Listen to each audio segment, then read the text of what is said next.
Hi, I'm Peter Haddock and I'm here with Shweta, the CEO of MachineMax, and we're here near London Bridge. Shweta, this is your headquarters. Last time we met at the National Highways event where we're talking about net zero. I remember that. And the environment. But today what I wanted to do, and we've talked about it for a while now together, is talk a bit more about the connected worksite and how connectivity allows us to collect information that can be used for better outcomes. And the key topics that we're going to cover today, folks, are the environment, the issue of fuel, I'm afraid, that's lingering around and it's not getting any better, productivity and efficiency. Now, I wanted to start with environment because it's something that's a big passion of yours about reducing the environmental impact that the industry has.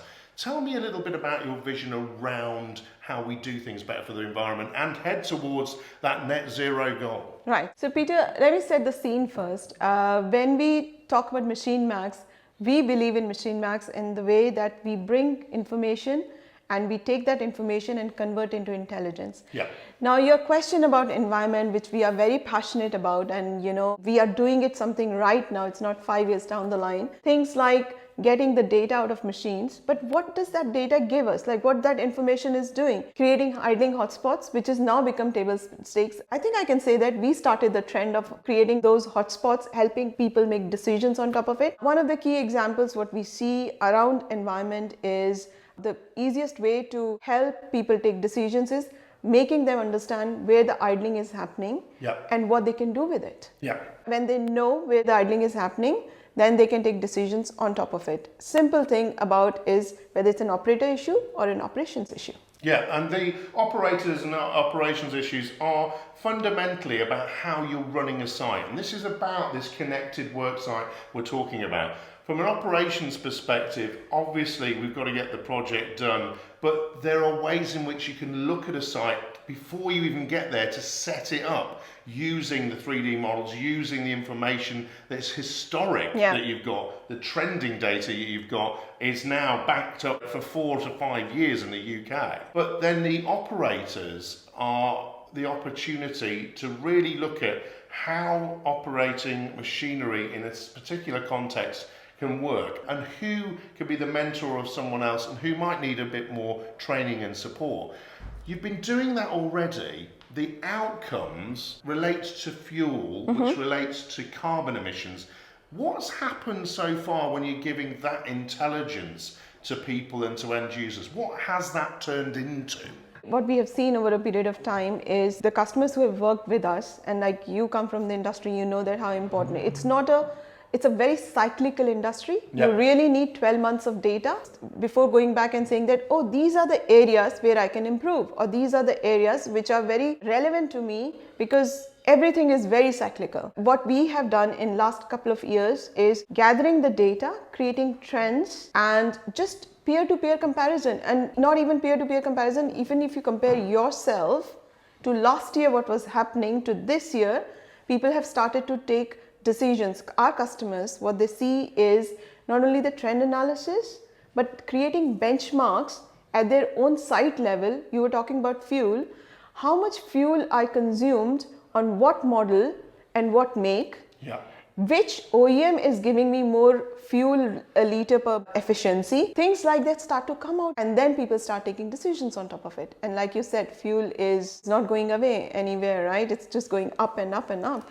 Yeah, we've got the red to white diesel changeover that's coming now, and we've got record-breaking prices due to the current situation in a global context. And I think there's never before been such a focus on how we can reduce the cost and how we can get more out of each drop of fuel. The fundamentals there, what you were really talking about, is the fact is you collect information and turn it into intelligence, but you are brand agnostic. So you can help people compare efficiencies of one unit to the next unit, and also look at, therefore, helping them with their procurement of the equipment and how they utilize it.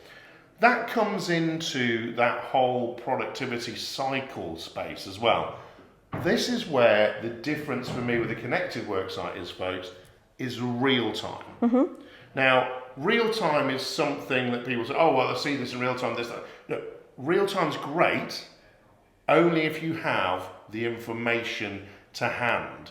So real time, tell me about what you're doing on that real time productivity level that actually does make a difference. Yeah, so a couple of things are happening. Like we started with sensors. Some of the things are there which we are running in beta right now. Our own sensors provide data on a real-time basis. Yep. So it's not that you have to wait for 24 hours to take decisions. So when you know the information is there at the right time, at the right place, you can take those decisions. So what our fleet managers, they get alerts and notifications. They can create their own thresholds around various levels.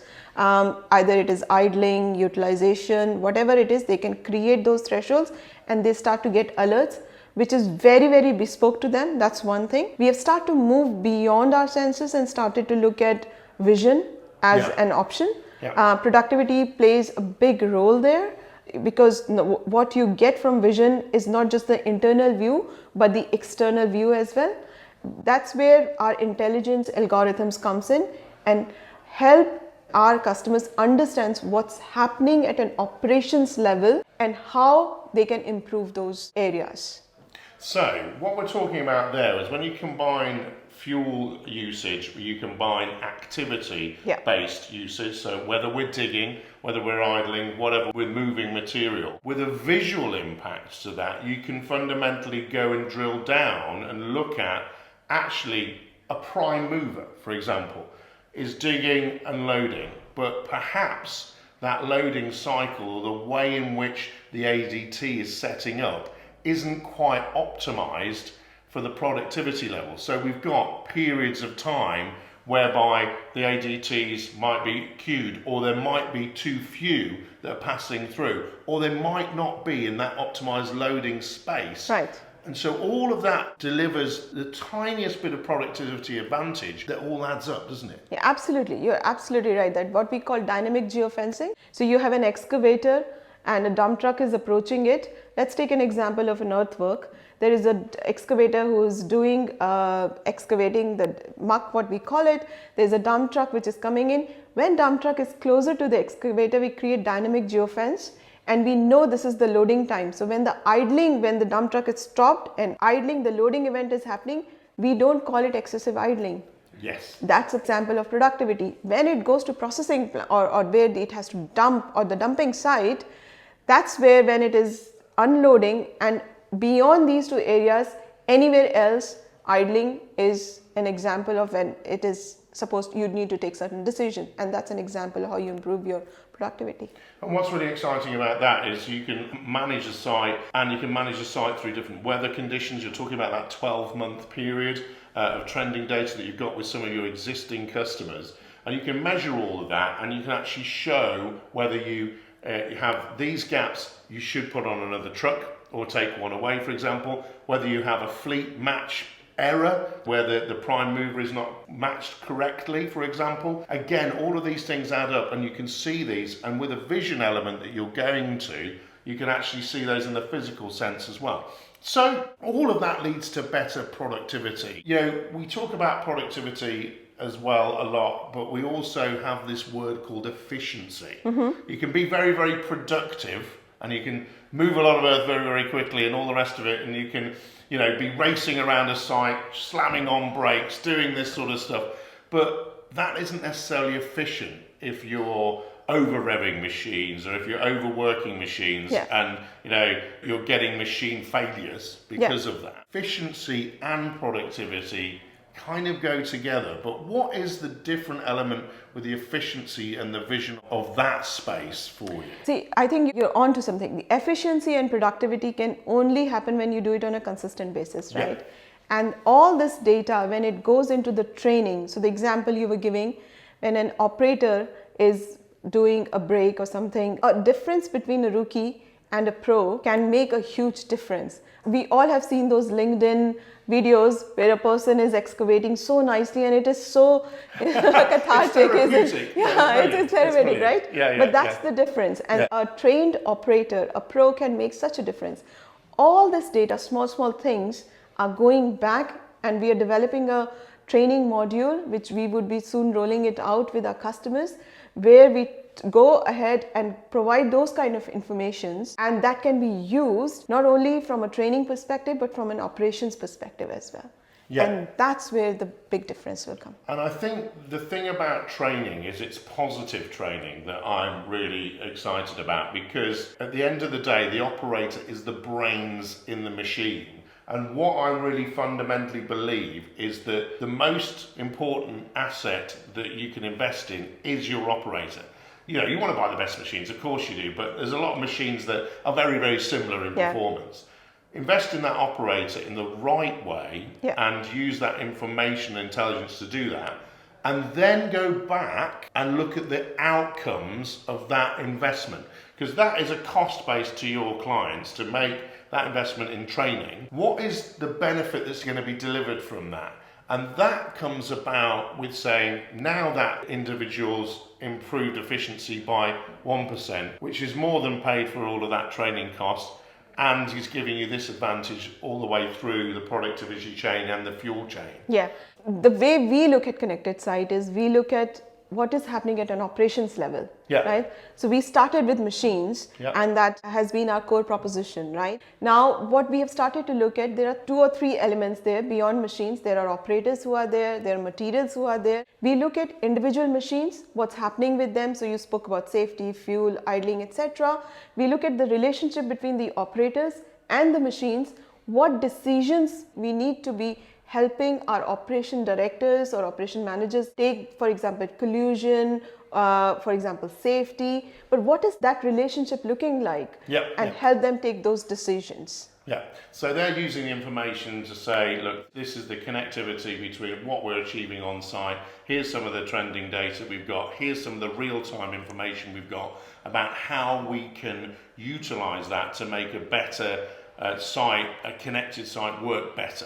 Absolutely. And so that really brings me to the most important thing, which I've left till last, but we all know it's first, which is safety. So you're collecting this intelligence, like you said, you talked about it from machine level, you're now doing it at an operations level, but fundamentally the one thing that is so important to the delivery of any project is to make sure that the individual on a site, whether that's an operative in a machine or a site operative, goes home safe every day. And that we learn from safety incidents to actually reassess how we're going to operate a site more efficiently, productivity levels higher, fuel levels lower. Right. But what are you trying to do with the industry when it comes to adding that factor in? So a couple of things. One simplest thing is creating geofences and highlighting what are the safety zone areas. That's the low hanging fruit for us. That's the easiest, and a lot of people are doing that. And that is again concentrating towards the machine side of things. Second thing, what we touched upon, you and I, Peter, that the operator and the machine, how the operator is behaving and how we can take those inputs, feed it back to make it safer through trainings, etc., and just making sure that someone is here today moving up on that value chain, right? So that's the second thing. Third thing is vision. This is something which we are working on in beta right now. We are looking at collusions, we are looking at using vision to figure out what are the areas which are safe, what are the areas which are not safe, and even simple things, spill has happened.